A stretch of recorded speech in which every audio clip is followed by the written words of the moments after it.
Gaming বিল 2025।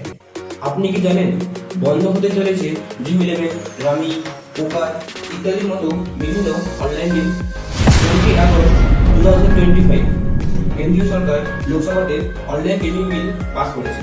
এই বিলের মূল লক্ষ্যগুলি হল অনলাইন মাধ্যমে টাকার খেলা পুরোপুরিভাবে নিষিদ্ধ এবং ই স্পোর্টস শিক্ষামূলক এবং সামাজিক গেমকে উৎসাহ দেওয়া।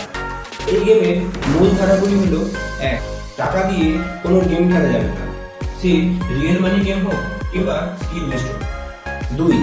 আলাদা ন্যাশনাল রেগুলেটরি অথরিটি তৈরি হবে ই স্পোর্টস এবং অনলাইন গেমকে তদারকির জন্য। 3.